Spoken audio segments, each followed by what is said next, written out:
Hello. In a recent video, we went to visit the Wildanet training centre where we got to see how Fibre to the Premises is installed in the UK. In this video, we get the fibre installed in our own premises, and suffice to say that not everything goes to plan. That's what makes it interesting. Let's get stuck in. So, good morning. Today we're going to be installing the Fibre to the Premises with Wildanet. So, what's your name, you said? Ben. Ben here will explain what we're going to do. Right, first off we're going to dig a square out the back of the grass here. Out the back of the grass, a square here. Right, because that's our Toby box, isn't it? It was installed some months ago. And then we will drill into the back of the box where the other straw from the main node comes from. Is that already installed? Oh, it's just a straw, isn't it? The straw's already connected to the node. Yeah. So we'll connect it to that one. Then we're going to cut a channel. We're going to cut a channel through the grass, down through here, all the way down through, between the bushes here. And then we're going to follow it round the edge, outside of the patio here, round with here. Then we're going to lift these two slabs, one, two, three. And then we'll install the CTU box on the wall there. And then after that, we shall blow the fibre from the node. We're just scanning for electric or internet or anything like that. Anything in the ground here really. See if it makes a noise, there's something there. If it doesn't, we're all clear basically. So you'll know if it does. It'll make a really high pitched squeal. But yeah, we're all clear here. There's nothing here.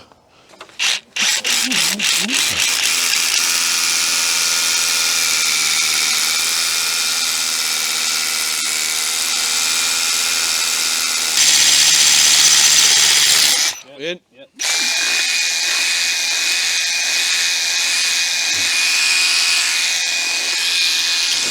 Do you ever miss the box?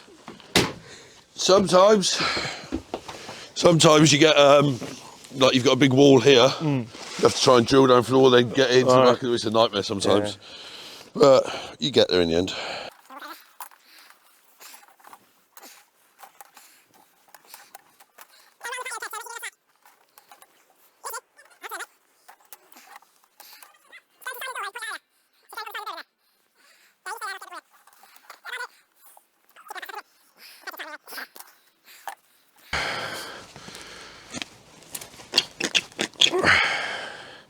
What depth do you... Just the shovel's depth, really. Right. Yeah. I'm hitting stone anyway. Yeah, stone everywhere in Yompton, it's full of it. And a good way of doing it like this is by next week, this would have disappeared again. The line just grows back out again. Yeah. Do you have to be wary of tree roots and things? Yeah, you're not allowed. If you come across a root and it's over 25 millimetres, you're not allowed to touch it. Right. Because obviously it's going to a big tree or it's damaging some, but anything smaller than that, you tend to be all right. But is there a hazard that trees will damage this? I wouldn't say so. I'd say they'd just grow around it. Yeah. Because it's quite flexible. It's only small, isn't it? So yeah, I've never heard of it yet. I've heard of the roots going into the actual ducts. You know, like at the front of the house, the 90 bends. They grow into them sometimes. Oh yeah, yeah. But it's only little tiny roots, so you can tend to get around them. Why am I doing your job? Trying to keep warm, actually. Trying to get a straight line.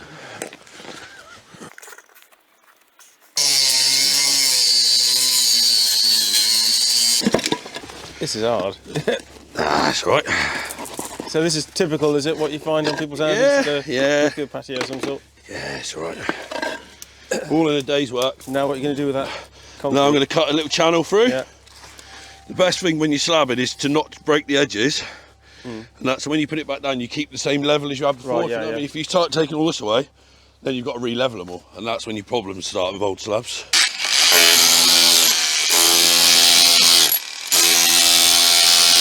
This is the CTU box. Basically, the straw will come into the bottom of there. Take these out, and then these lock the straw in the bottom there like that. Yeah. And the straw will sit in there like. I'll show you. Basically like that. And then obviously the fibre will go through. Then you put a couple of coils in there just for spare. Then it'll connect into that one. Yeah. And when they run the one from the house, it will connect into the other side. Yeah. And that's basically you're done. And that's the only join on the fibre, isn't it? Yeah, that's the only one. Yeah, that's all the why way back to the all the way back. That's why it's such a good connection. So tell us your name, please. My name's Darren. I work for MMB. on behalf of Wildanet. Right, and what we're doing here now? We're doing a service installation for fibre optics for internet. This is Tony, he's just trying to find the correct straw. Right. These are small ducts. This is what we feed our cable through. We use a blowing machine for it. Yeah, well, we've seen all that at the training centre. Yeah. Have they got tags on? Yeah, they have. Aha. They're numbered. What are we, number 5? Number 5. Yes. Some of the numbers have dropped off. 7. Oh, there we are, 5. Yeah.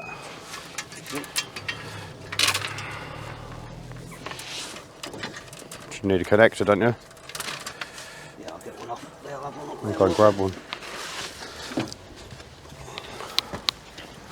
Is this the only one you're doing today? No, In- we've got, there's 2. In this road, I meant. No, there's another one. Oh, yeah. There's 11 as well.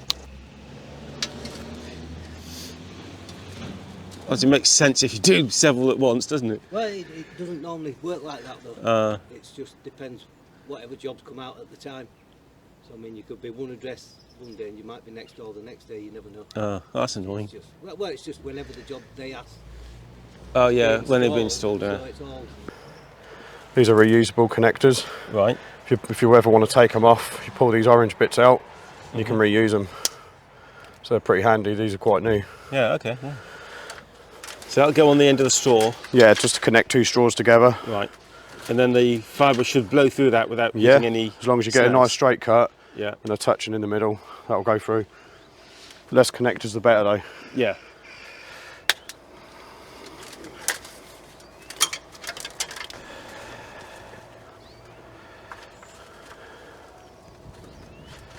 They're also watertight.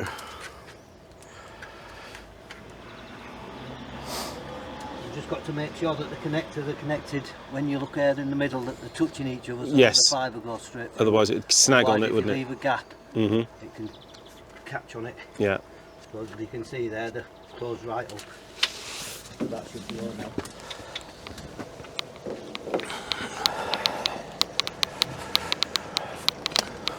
Gas coming from any ducts. It was previously in, but we had to recharge it.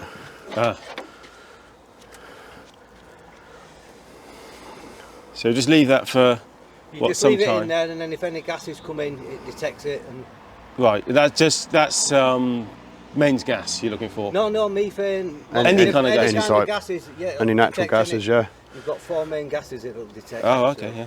You don't tend to find any gas in these ones though, because these are all direct buried straws, aren't Yeah, they? these are like they're just fed from the straws buried underground. So you won't. It's only when you've got utilities nearby and you've got a duct going in that normally Right. it goes up the duct and Okay. goes into the box. Tell you what. So that's the patio put all back, isn't it? That's, Yeah.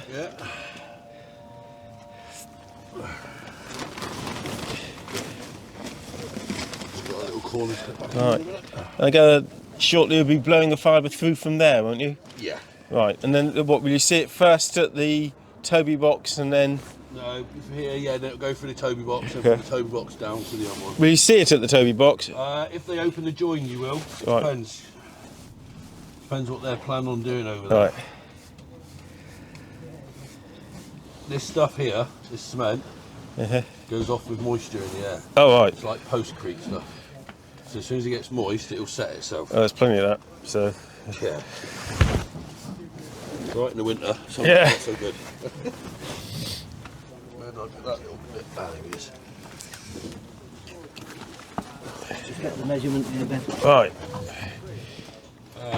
It's about 125.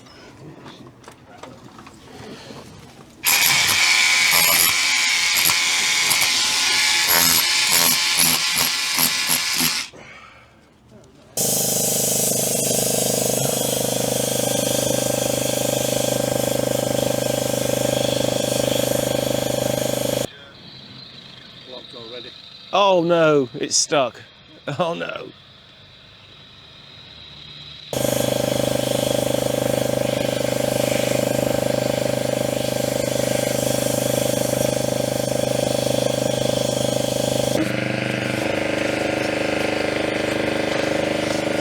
So a new fibre then. Yeah, another one. We'll try this one again. Can get him through. It makes the YouTube video more interesting. Doesn't make my life any easier, you know. No, don't need it. How often does this happen? Quite a lot. So you get 90% of the time you'll get it through in the end, but it's just perseverance. There's lots of little elements that can go wrong with it, you know. As much as you wish it wouldn't. And you'll know from the counter on here, won't you? Yeah, how If it's far stuck it goes. again. Yeah. Right.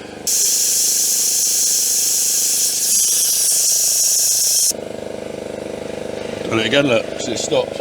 Right. It's chewed the cable. Oh, that's it. Yeah. So it's gone badly then.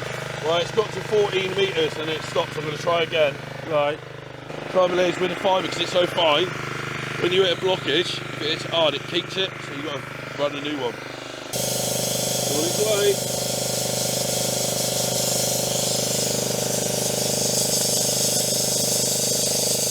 It gets to like 13 metres again, there's a blockage in it. Right. That's where it's got top big reading. points now. Yeah.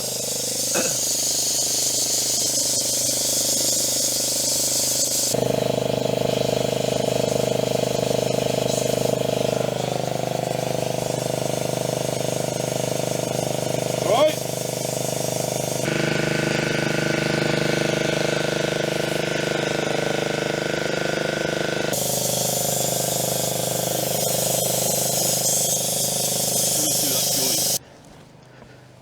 So we're going for third time lucky then. So we're waiting for this fibre to pop up, aren't we? And it's they stopped blowing, have they? Cables snaps. The line of the straw. Ready?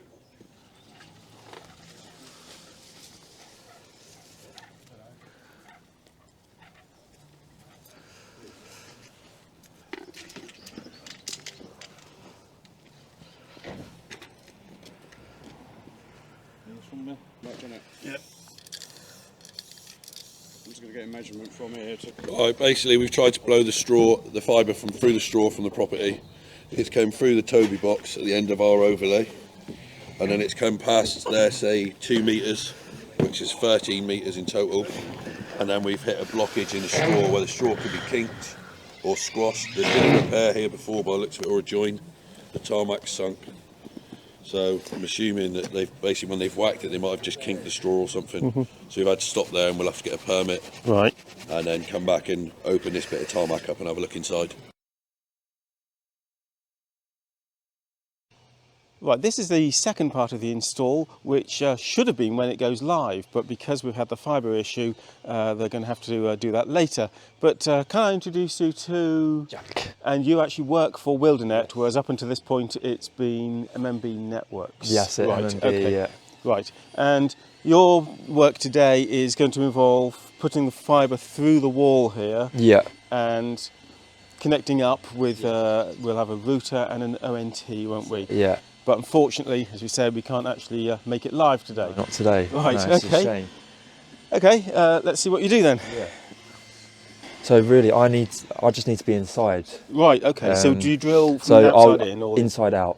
Okay. So, yeah, so I'll go inside, drill a hole out, and then yeah, put the cable through the wall, and then connect it up into here. So the cable from the ONT will then plug into this little connector here. Yeah. And then once the fibre's been blown, that'll go in the other end. Yeah. But yeah, for today, it'll just be the one cable in there. I notice actually people often say cable when they really mean fibre. Yeah, yeah. It's easier phrase. Yeah. So have you got power down here? Yeah, even more than that. We've actually got... an extension lead? Yeah, Yeah. Oh, you need power for your drill, do you? No, not for the drill. No, I'm just thinking like if we're going to put it here, Yeah. because those two boxes will need power, that's Yeah. all. We've got better than that. Buried under here, we have a uninterruptible wow. power supply. Oh, Christ, okay. Because power in the Umpton is not that reliable. Yeah. So that's presently running a router and Okay. a phone unit, but we can use that, of course. Yeah, So, yeah. is there an option for a battery backup on the ONT and router? Um, Because I understand some of them do. I'm not too sure, to be honest. No, there's not a port, a socket on it that's for that. No, I mean, on the router, there's like a little, like that USB there. So I don't know whether you could, but yeah, I'm not too. It there's doesn't no specifically have a battery backup. No, Right. no. Okay, well it's okay. Anyway, we have a UPS, so we're good. And we know there's no power. Yeah, cables there'll around be here, no there's there'll be nothing no here. power. There's No, no. no.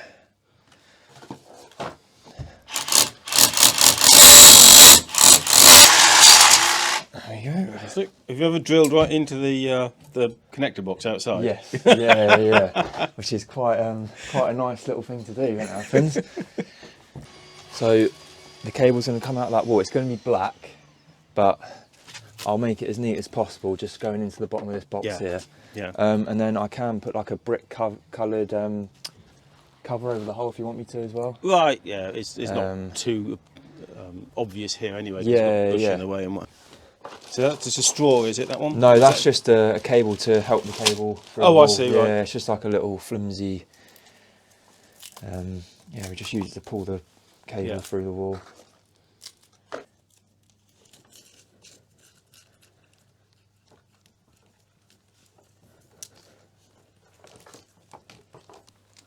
Right, so that first box is the Optical Network Terminator, is it? Yes, ONT, yeah. Yeah. There's no configuration or anything for that, is there? Just...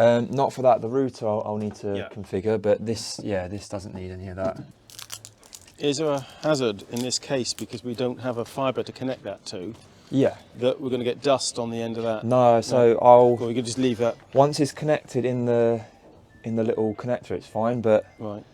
But there's not another fibre on the other side of the connector, is there? Yes. So there's nothing to stop dust getting in. no, it's fine. It won't because it's secure in there. Once Okay. it's in, sort of thing. So no dust to get in. But Okay. yeah, it does come with a little cap there Mhm. that you can leave on if you don't want to plug it in. But yeah. Because I know dust is an absolute bugger, Yeah, isn't it? it's mad. Like you go, there's a fault or something, and the person hasn't got internet, and you check like they're getting like I don't know neg 30 or something like that, and you unplug it. We have these little cleaners you put on the end. You push that on, plug it back in, and it's absolutely fine. So any like speck of dust is Yeah, pretty. makes a big difference. Yeah, there. yeah. Like underneath, you can strip this cable, Mm-hmm. so it's just like the white, like that there. Right. And then inside the white there's like Kevlar, which protects the fibre a little bit, but it's still pretty delicate. Have you ever damaged the fibre? I'm going to say yes. Mm. It's a nightmare though. I had to run. It's a really long lead-in cable, and I got to plugged it all in, and there's a red light on the ONT. Which means like the light at the CTU was fine,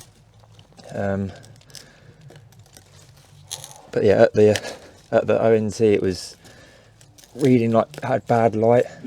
And then we have these little tools like you shine a red light down the cable to see if there's any breakages, and there was a little bit of a break in the cable, so I had to strip it all off and then put a new one in. Cool.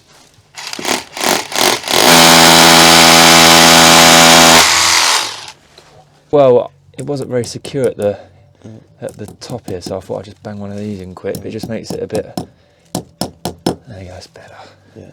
Yeah, the family was really hoping we'd get Yeah, fibre today because annoying. But I got loads of stuff to upload and kids are fed up with a terrible ping. Oh, but yeah, who are you with at the minute? PlusNet. PlusNet. But the trouble is we're about 500 metres away from the cabinet. Oh, okay. It's way up on the top of the village, so quite a lot of fibre to Yeah, stash I away there. might have to strip the cable just so it gets in. Oh, I see, yeah. So just down to the white.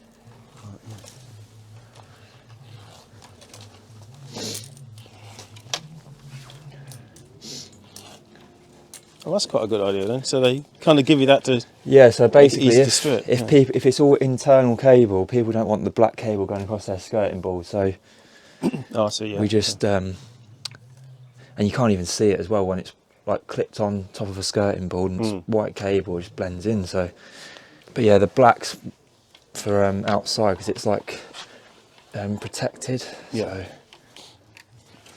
Yeah, I just wonder if it might be safer to leave the cap on and not Yeah. connect it to that, because otherwise Yeah, I mean, crap either way, could get in, couldn't either way doesn't really matter. Right. But if you prefer it like that, I'll Yeah, I leave it think like so, that. because it's going to be a week before they Yeah, connect it to the yeah. fibre. So. Has this got VoIP phone outputs, is it? Yes. Right. Yes.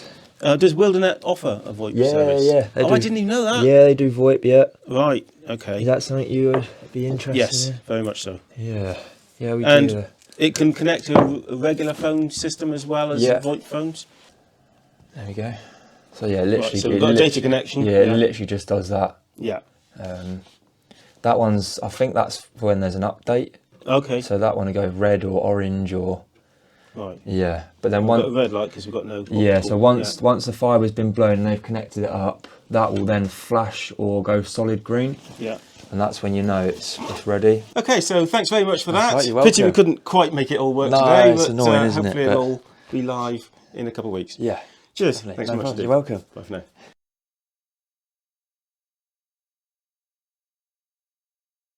Hello, so here we are a few days later. We're going to try again. So what was your name and what do you do? My name's Chris. I'm one of the installation engineers at Wildanet. Right. Predominantly Devon-based, sometimes in Cornwall as well, wherever bits are. But yeah, basically our job's come and get everything in service, and hopefully without any hindrances. This is where we've had this failed fibre blow through. It got stuck at about 13 metres. So we're going to hopefully get it through today. Maybe a different compressor. So, okay, let's see what happens. Right. So we're going to give it just one go, are we, with this kit? And if this doesn't work, have to dig the road up. That's it, yeah. If it gets blocked sort of same distance, then we know that the fault lies within the network itself and not the fibre. But obviously, you know, from a business point of view and a cost point of view, it makes sense to try before we start digging things up, just in case. Would you ever consider blowing a sponge through? We used to. The problem is that the network's changed. So we used to use 8mm straws. So all these guns are set up for 8mm. And then once we changed to 7mm straw, everything was still set for 8mm. So the sponges are too big for the straws. Oh, I see. There's no chance. So if the straws are perfectly laid, an 8mm sponge will go, but if there's a little kink in it, the sponge will get stuck. And then because obviously the fibre's smaller, you know, we can still get the fibre through it, but if the sponge gets in there and gets stuck, then it's sort of, we've got to dig it at that point. Then you've got a problem, right? Yeah, that's it. Last thing you need. Where's the fiddly part? Trying to get the fibre in. In that groove. Yeah. Off that way. You've got to find like a nice straight bit of fibre just to sit in that groove nicely. Right, that's on 0. It could be about 1. Right, so if it goes beyond 13 or 14, then we're winning. That's it, yeah. Wow. Hopefully anyway.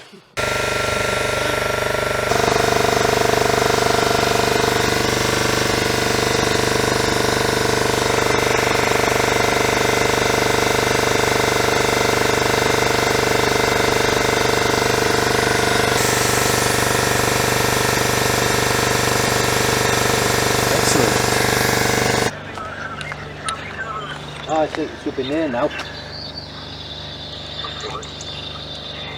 He reckons we've got 74 metres, so they can't be far away. Yeah, and it was over 50 when I left. Yeah. Oh, it's in. Right, see? It's through. Right. If he blows it, Yo, blow it again! You see ya? Blow it again! You mustn't pull then. No. Not the end of that. That'll just pop off the end of that. All right. Yeah, so it's literally just, all we do now is we just fit the toggle onto the end of the fibre. So the toggle's basically a push fit connector. Yeah. So you've got like your actual back part of the toggle, which is that one there. Then you've got a crown and a spring, and then the spring basically pushes the crown into the locking part of the toggle, which then just sits into the splitter itself. So that's basically like your secure locking mechanism. That's all just to keep it all intact. Do you have any way of cleaning the fibre, or don't you need to? No, so they've got a dust cover on the end of them. Yeah. So I mean, just take it off at the last moment. that's it. Yeah, I mean, if they do get dirty for any reason, we do have something called a one-click cleaner. But to be honest, it's very, very rare that we need them, because obviously we use the dust covers anyway. But we use a light meter at the end of it. I'll just drop the spring. Can you get a spare spring off Bailey's van, please? We use a light meter at the end of it just to make sure that it's within tolerance. Yeah. And as long as it's within tolerance, then we don't really have a need to clean it, to be honest. You never find it in that. No, they're very small and springy anyway. Little red marker on there, which is just what allows you to line up your crown, because the crown's got like a little guide pin on it, so it can only fit one way into your locking part of the toggle. Yeah, because they're angled connectors, aren't they? So it has to be on. That's right. Yeah, sort of naked to the visible eye, but yeah, it's tiny. This is all a bit hideous if it's howling with rain and trying to keep everything clean and dry. you can't win really. I mean, in the rain, obviously it's wet and miserable, but in the summer, like obviously because heat rises, it's almost unbearable in the chambers in the summer, to be honest. Obviously, if you're done quite quickly, it's not too bad, but when you run into snags and whatnot, you can be in the chamber for sort of like 45 minutes to an hour. You just never know. This is sort of like the happy medium, really. Don't let me drop this one, will you? And that just goes in. And it should just, on the end of it. Come on. There you go. Right. That's it. And that just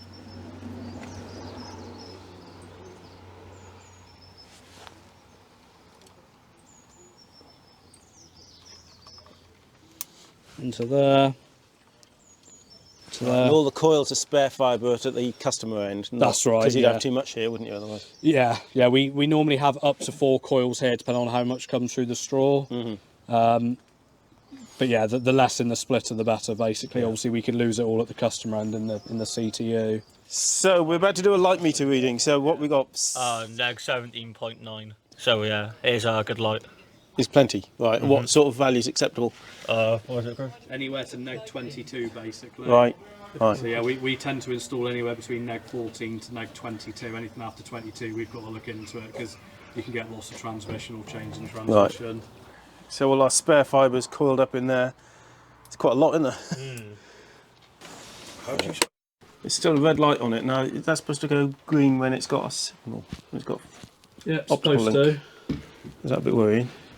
Yes and no. It could just be the lead-in, or it could just be this actual area for build, because we've had a couple of these lately. So I'll make sure we've got what I want to see here first.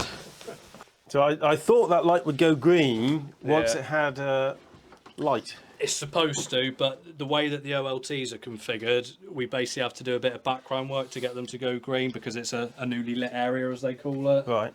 Yeah, this would have been so much easier if the fibre had been in and then the indoor works have been done, wouldn't it? Normally that's how we tend to do it, so that the MMB gents will come out and get your fibre blow, get your CTO on the wall, and then we just come out as like a single team, or in my case, myself and an apprentice. And then we do the internal side of it, but yeah, unfortunately because there was a blockage, they tried to get ahead of themselves. Yeah, well, it made sense to finish the interior work, didn't it? That's it, yeah. And in an ideal world, the blockage wouldn't have been there, or the faulty gun wouldn't have been there, and then they could have just blown it of an afternoon, but... Right. Light means at the minute there's no access through our gateway. So the ONT is your gateway, but it's not getting a connection via OLT, which is in the cabinet. So basically our networks team now, we're going to do some configurations and change the firmware around, so it basically gives access through the correct port, at which point your red light will go green. They'll then set up your subscriber account, if that makes sense, for our system. Then you'll have internet passing through. I'd imagine that it would have been a different colour for I've got light and I've got access. You'd have thought they'd have come up with different colours, because it doesn't tell you anything, does it? No. So you could have tripped over the fibre, or it could be a configuration problem. You don't know which. That's it.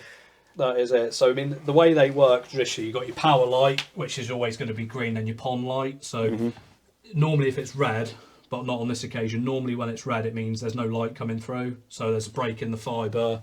The light's too low for it to pick up. So we say neg 22, it can actually go on to like 26, 27, but we don't like to go that high. No, right. But that's when it will go red as well, or if obviously the splitter's inactive, so if there's a break in the splice inside the splitter or the network's down. But that light is only ever red or green, so green good, red bad ultimately. That's all it is. To look at it, and then the one that's flickering away here slowly, that's your data transmission light, so it just means the data's passing through your Cat5 cable to your router. But once it goes online, it will flicker a lot faster. And then I'll hook all my gear onto it. That's it, So how many customers have you got in the Ompton so far? Because I know you've been busy here for some active months. customers, I believe we're somewhere around the 10 mark, to be honest. Right. Obviously we've got a couple going in today like yourself and just up the road. Yeah. The uptake is quite different, because obviously if someone's mid-contract, they're not necessarily going to jump ship just for the sake of it. So while we have I don't know what the term is for it correctly. I'd say prospects, in my opinion. You know, customers that they're interested but haven't come on. You know, they could have, you know, like 6, 8, 12 months left on their existing BT, so they're sat in the pipeline ready. Right. So it then triggers us to, you know, come out. Sometimes we'll do the pre-works if we're a bit quieter. Then, you know, that gives them a head start on it. Okay.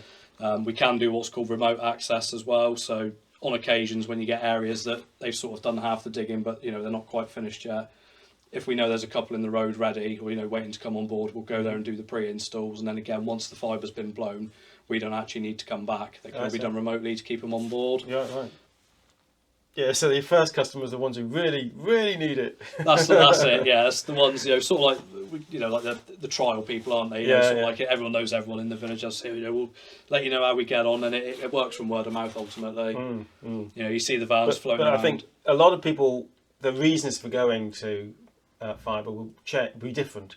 I mean, for some people, the cost of their existing service plus a phone service is more than you can get Wildanet and VoIP. Exactly. So that's a reason that'll take people over the end of their contract, rather than because they desperately need the upload speed, for example, that we do. That's it. I mean, it's on a price point, and also it's on like a future-proofing thing as well. You know, as we all know, there's the big copper switch off. Copper, it degrades. You know, the rubber seals in it, they break apart. Water gets in, it gets damaged.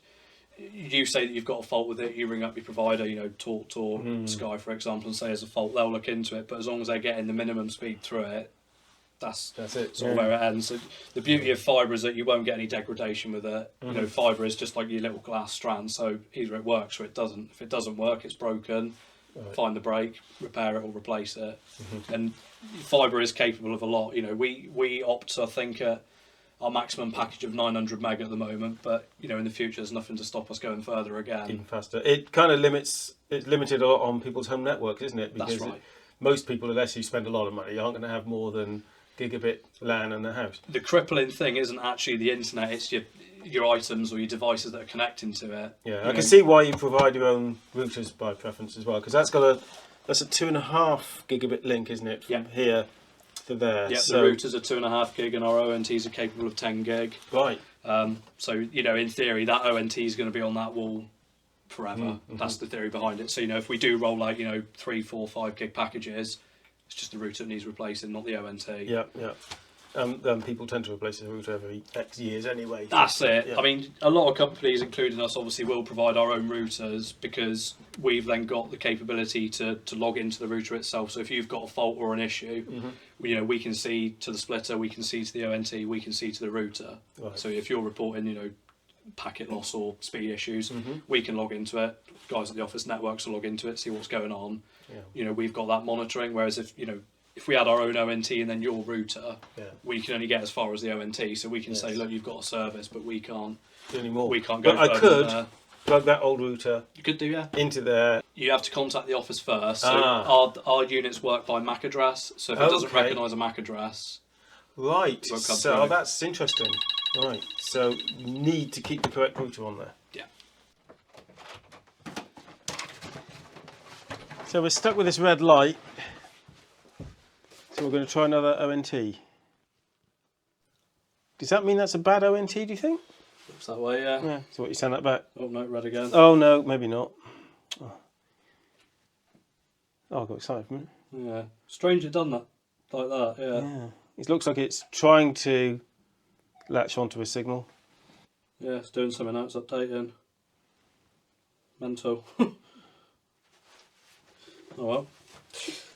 You send them back, do you, for repair? Yeah, so we've got like a little test lab at the office, so if we get faults, they basically rip them apart at the advice of Adtran and see if they can see what's going on. Right. It is very rare, but typically it had to happen to you, of course. Of course, yeah. It has to be someone, doesn't it? It would be me. Everything goes wrong for me. My fibre got stuck. Yeah, the ONT didn't work. Yeah. Let's hope the router works. What's that red light? That's your firmware updating. Right. So some of these ONTs can be sort of 8-10 months old, some can be 2 months old. So we roll out updates a couple of times a year, traditionally in non-core hours, so like I think it's midnight to 3 AM. Right. So during which time you lose your connection. That's it, yeah. Right. Yeah, so the updates will download, so while it downloads it'll stay on, right. and then it'll do a reset like this, which is where it's applying the firmware, so you can be offline for up to 7 minutes. Nice working internet now at least. Well, a few more things to do, isn't there? But oh no! No, that's fine. Oh, is it? Yeah, that's just it applying the update now. All right. So it'll start flashing again. It might restart, it might not. It's very strange how it happens. Every update's slightly different as well, like with regards to how the ONTs take it. So some will have the red light for like a couple of hours, some it will go off instantly, like that. It's peculiar. Right, what I'll do now that's working, I'll plug your router back in, and in a minute the data light should hopefully start doing some bits. Right. Looking for... So nothing will appear on the router at that point? No, it's hard. I've not got the best of eyesight. Sometimes they go like a white colour, but I don't know if that's white or like a yellowy white at the moment. Yeah, I'd say it's a yellowy. Yeah, So it should go white in that case. So far right's your power light. That'll always be green unless it's off, then there won't be a light at all. PON light, which is your fibre incoming light, should be green. Should be solid. If it's ever red, it can indicate a fault. If I'm honest, when you do ring up to obviously make the office aware and try and get it troubleshooted, they will say, have you turned it off and on again? So do your basic off, count to 10 and on again. Yeah. If that fixes it, ideal. If not, obviously give them a call and they'll do some checks there and before we deploy. But when you restart it, it's red for a moment anyway, isn't it? Yeah, so when you restart it, they'll all flash and dance in a weird sort of routine. It can be green, it can be red until it's settled down. Yeah. So that can take between 5 to 7 minutes before it comes online anyway. So easiest thing to do, switch it back on, go make a cup of tea or something and come back. The light that's flashing away there is your data transmission. So we'll see, that means there's just data going through your Cat5 up to the router. And then there's a little one here that you can't see at the moment, but it can go red occasionally, which is just when the unit's updating, which we do outside of core hours, so an overnight thing. You should get notified of it unless it's an urgent system update, like a security breach or anything, but it's very rare that we ever do them. We tend to do them sort of 2 or 3 times a year, if that. Right. All right. Super. But yeah, you're online. You're all good to go. Enjoy Thanks it. very much indeed. That's all right. We got there in the end. Sorry, it was a bit of a debacle. No, not at all. No, it's all been, made it interesting. So It's a learning curve. Yeah, It's quite exciting. You know, you think we do it day in, day out, so we sort of.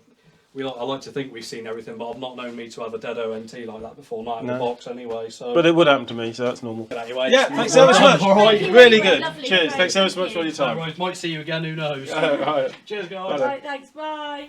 Well, we now have fibre broadband, which means we have a download speed of around 900 megabits per second. Actually, it's usually a bit faster than that. And upload around 400. And again, often it can be faster. There's a speed test built into the Adtran router, so you can see those speeds. If I use an external site, there's various websites you can go to that will measure your speed. It tends to be a bit lower, but that could be due to traffic on my own network.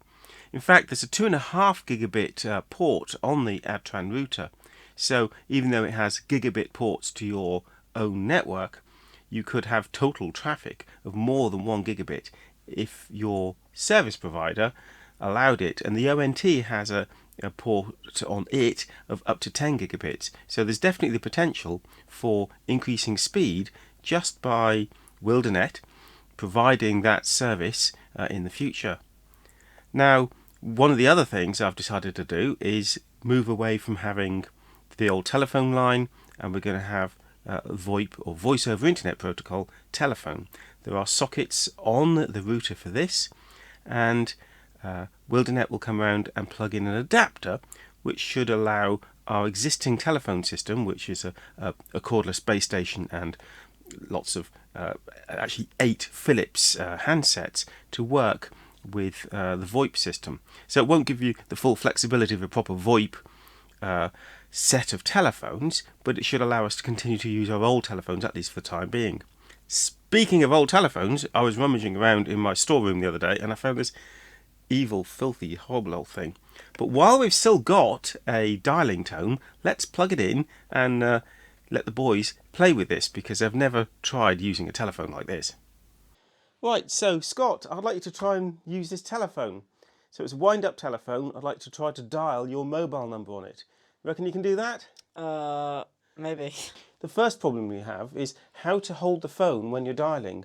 And what people used to do was put this on the shoulder, stick that against your ear, rest this against your shoulder, and then you've got 2 hands free. But you have to admit, it's a beautiful shape, isn't it? I mean, it's kind of, don't you think it's a better shape than on a modern phone? It's more person-shaped. Kind of bulky though. It is, I suppose. Right, go on, try and stick that on your shoulder. Yeah, that seems to work. Kind of works. Kind of works. I can only half hear it. Right, you might need to hang up and start again. Do you know how to hang up? Just Push that, down on isn't that, it? yeah. Maybe for a bit longer. Right. And now start dialing. Right. You got your dialing tone? Great.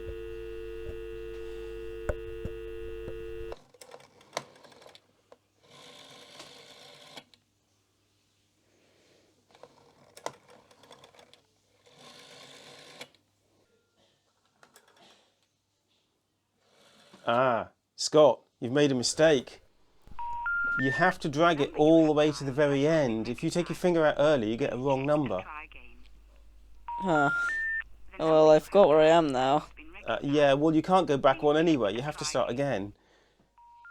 Even though it's a great big long number, you have no choice but to start again when it goes wrong. Oh. What do you think? Is it a good way to make a phone call? Not the greatest design, I guess. And something else can happen. Oh, you see, that's not putting away How properly. do you put it? How are you supposed to put it on then? Like that. That's it. There was something else you could do, you know. Because the way it works is pulses, people sometimes learned to pulse dial. You could go 1, 1, 2, 3. And if you get the timing about right, you can make a phone call.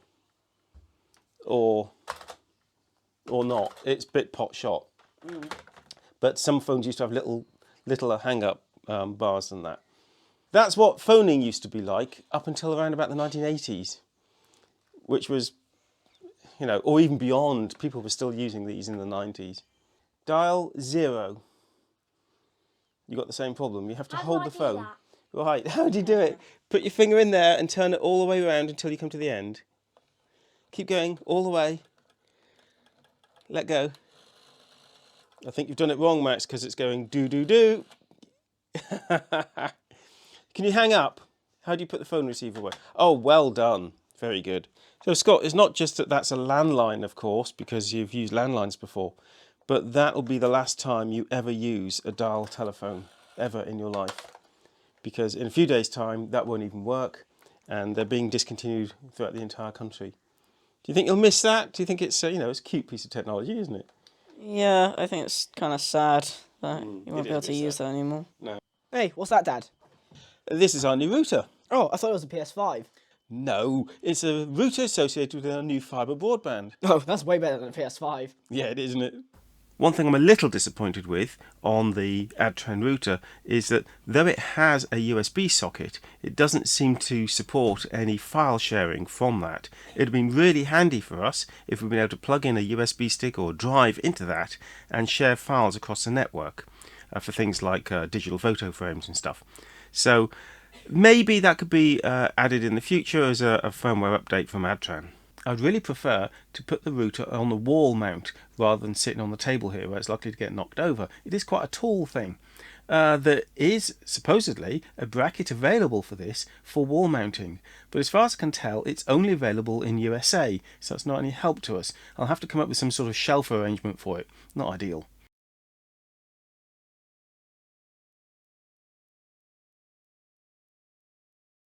Hello, so who are you? I'm Andy, I'm one of the engineers from Wildanet. Right.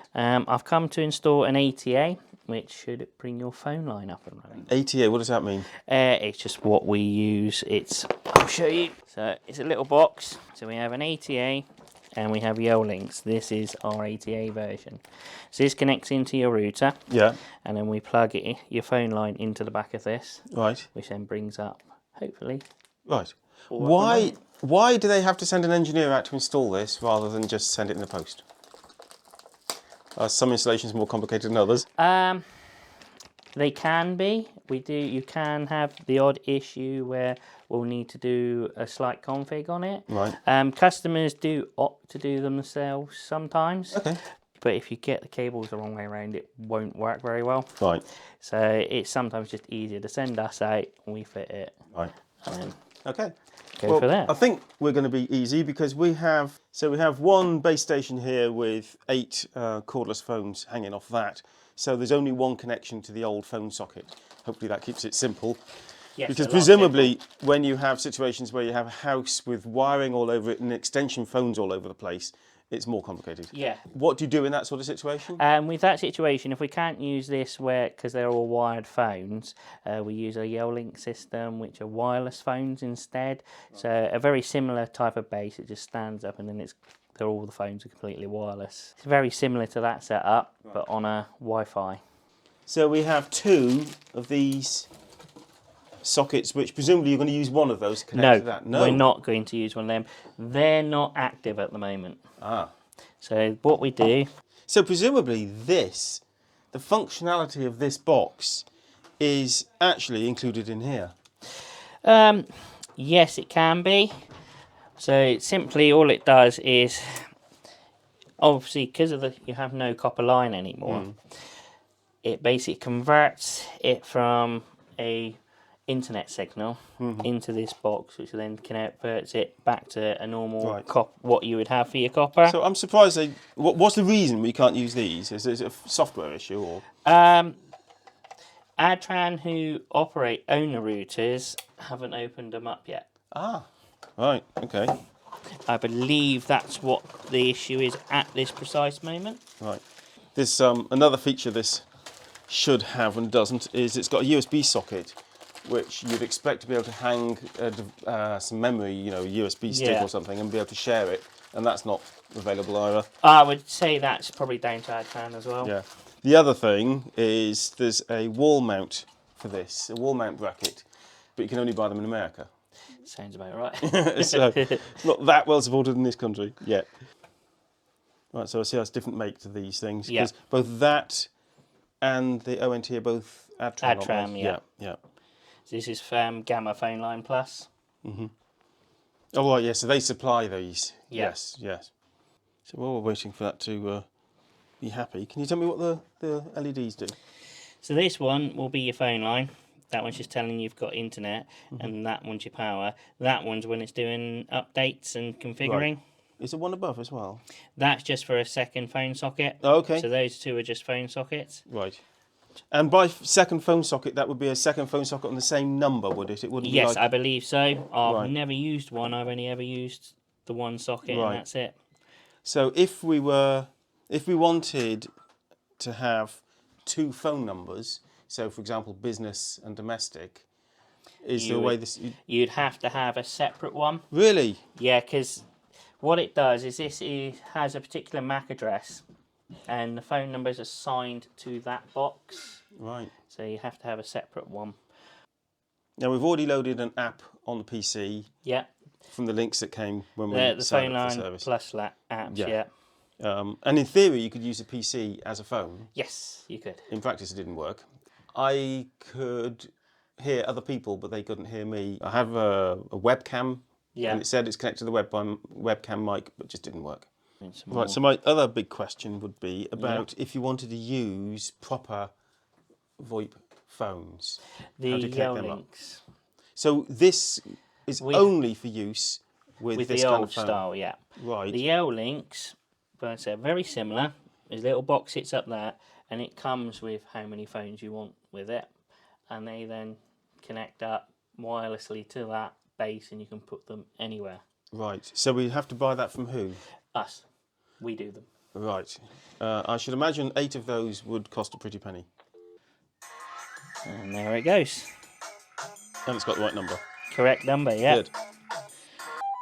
There we go. Right. And what number does it say is calling? That's just on my work mobile. Yeah, but it's not giving me the number. No, it isn't. But we do need caller display. That's really important to us. It's not coming up. Might be struggling to convert it with the older phones. We were playing the other day with a horrendously old phone, and we wondered, would a dial phone work? Whoops, with this sort of thing. Of course, that's pulse dialing on that kind of connector. It doesn't tone dial. Do these old phones work? And I dare say there are some people who want an old-fashioned phone just for show. I don't know, but I'd be interested to find out. We'll try it in a minute then. Because there are people, we know somebody who's got an old-fashioned wind-up phone because they want it just for show. So yeah. Yeah, still not even showing it in there. No. Which means it's not sending out the signals. Right, we'll just do this little experiment for fun. But it's not going to help. Oh us yeah, solve our I'm very problem. interested. So you should have a dialing tone. Yes, we do have a dial. Can we try dialing? I'll try dialing my mobile number.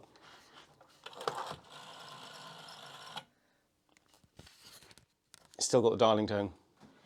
Doesn't recognise it. Doesn't know. Right. Interesting that it finds dialing tone as well. Well, dialing tone is just Yeah. it's just phone, isn't it? But yeah, it's completely ignoring the pulses, which we can't blame it for, really. No, interesting to find out. Yeah, it's just- So if ever anybody asks you, can I use an old-fashioned phone? No. Okay, so we seem to be stumped in that our caller displays are not working. They're not displaying any numbers on incoming calls. So what's our best bet then? give Wildanet a call. They've talked about this Horizon setup. I don't know much about it, so I can't explain the Horizon. Right. See what they say and go from there, I'm Yeah. afraid. Okay. Do apologise. So should we leave it at that for then? Yeah, for leave it now? at that, Yeah. and I'll leave that in so at least you do have Have a a working phone phone system. line. Yeah, yeah. I'm afraid you just Okay. don't have caller display. Righto, we'll have to deal with it later. All right, thanks so much indeed. No worries. Bye for now. Okay, let's stop there. This video is about an hour long now. It's getting a little bit too much. But Wildanet, to their credit, have been always helpful and sorted out problems. And now we have a small problem with the caller display, and they'll either change that adapter for one that works. The Cisco one should work, but doesn't seem to. Or we'll just throw away all the 20-something-year-old phones and go fully VoIP. So we'll have a solution to that shortly, and I'll update you on that. Now, normally my channel covers audio and video technology, Betamax and professional video recorders and all that sort of thing. So do have a look at the outro of this video if you're not a regular to this channel, and see if some of that might be of interest to you, and consider subscribing. Right, I'll do plenty more content on mainly audio and video technology in the near future. Bye for now.